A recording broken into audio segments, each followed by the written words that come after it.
अस्सलाम वालेकुम। Cooking with तायरा में खुशामदीद। कैसे हैं आप सब? उम्मीद है अल्लाह के फजल करम से आप सब बिल्कुल ठीक ठाक खैर खैरियत से होंगे।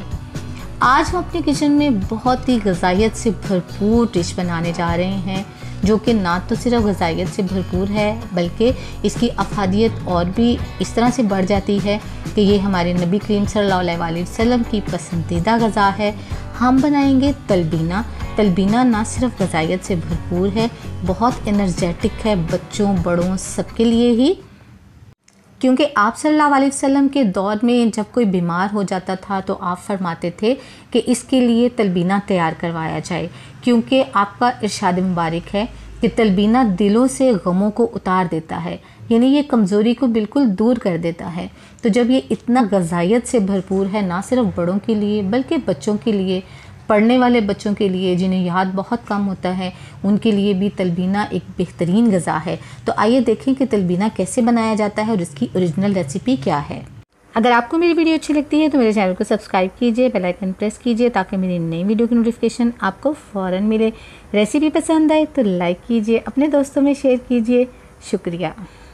तलबीना बेसिकली जौ के दलिए से बनाया जाता है। जौ का दलिया मैंने यहाँ पे तकरीबन 6 टेबल स्पून भर के लिए हैं। यहाँ पे 1 लीटर दूध हम इस्तेमाल करेंगे। इसमें वैसे तो नट्स डालने की ज़रूरत नहीं होती है, इसमें हाँ या हम खजूर इस्तेमाल करते हैं या शहद, लेकिन अगर आपके पास नट्स हों तो आप यूज़ कर सकते हैं। यहाँ पे मैंने किशमिश लिए हैं, बादाम लिए हैं और यहाँ पे मैंने खजूर ली है।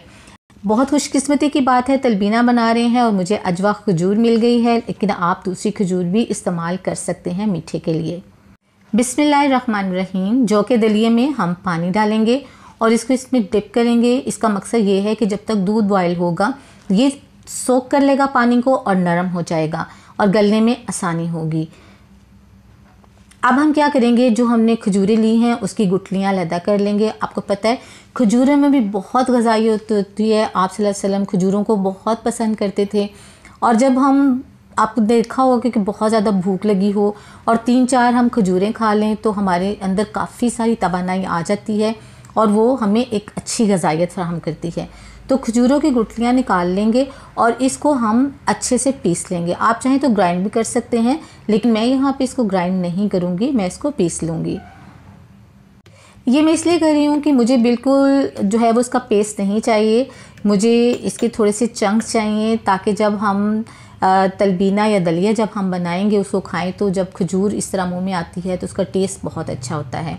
तो इसमें थोड़ा सा दूध मिक्स करेंगे और हम एक इसका पेस्ट बना लेंगे और पेस्ट को फिर अलग बर्तन में निकाल के रख लेंगे और जैसे ही हम दलिया बनाना यानी तलबीना बनाना शुरू करेंगे और उसमें हम इसको ऐड कर देंगे ताकि इसकी मिठास उसके अंदर शामिल हो जाए। हमें दूसरी चीनी इसमें ऐड नहीं करनी, आप खजूर कम ज़्यादा कर सकते हैं और अगर आप खजूर नहीं यूज़ करना चाहते तो फिर आप शहद इस्तेमाल कर सकते हैं। बिस्मिल्लाहिर्रहमानिर्रहीम। कढ़ाई के अंदर हम 1 लीटर दूध डालेंगे और फिर इसके बॉयल होने का इंतज़ार करेंगे। जैसे ही दूध बॉयल होगा तो फिर हम इसमें जौ का दलिया शामिल कर देंगे। तो मीडियम फ्लेम हमने ऑन की थी इसके नीचे, तो देखिए दूध के अंदर बॉयल आ गया है।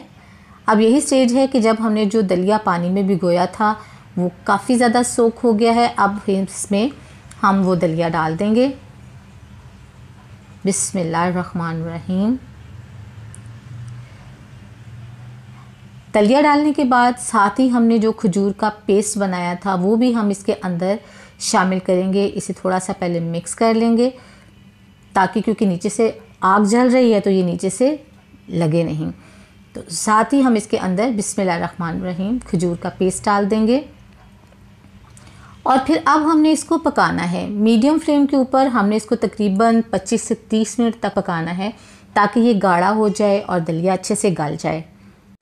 ये देखिए ये अच्छे से पक रहा है, इसे पकते हुए तकरीबन 10 मिनट हो गए हैं माशाल्लाह से। अब आपने जो है वो फ्लेम इतनी ही रखनी है इसके नीचे कि ना तो ये बॉयल हो के बाहर आए और ना ही जो है वो बहुत ज़्यादा जो है बॉयल हो, बस ये इसी तरह आहिस्ता आहिस्ता पकता रहे।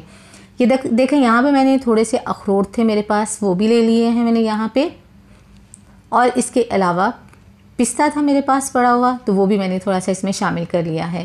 तकरीबन 2 टेबल स्पून के करीब होगा ये।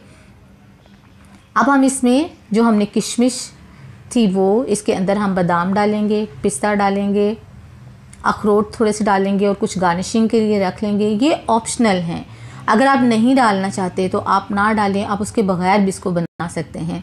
अब हम इसको मुसलसल पकाएंगे।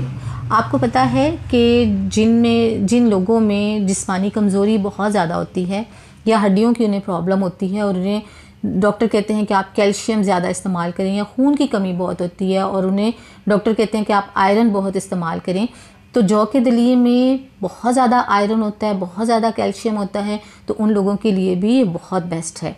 तो ये देखिए कितना ज़्यादा ये गाढ़ा हो गया है, तकरीबन ये हमारा कंप्लीट हो गया है, इसमें बबल बनने शुरू हो गए हैं और ये रेडी हो गया है।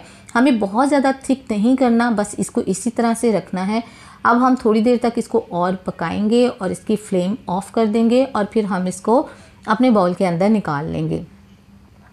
तो ये देखिए आपको बबल से अंदाज़ा हो गया होगा कि ये कितना ज़्यादा जो है वो अब बिल्कुल रेडी हो गया है। हमने फ्लेम ऑफ कर दी है इसकी और इसको अब हम डिश आउट करेंगे।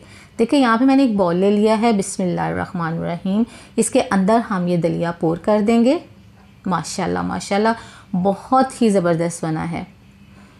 और इसको देखिए मैंने गार्निशिंग कर दिया था, जो नट्स मैंने बचाए हुए थे उनके साथ। आप भी इसको ज़रूर इस्तेमाल करिए, ये ग़िज़ाइयत से भरपूर है, ख़ुद भी खाएं, बच्चों को भी खिलाएं। आज की रेसिपी आपको कैसी लगी है?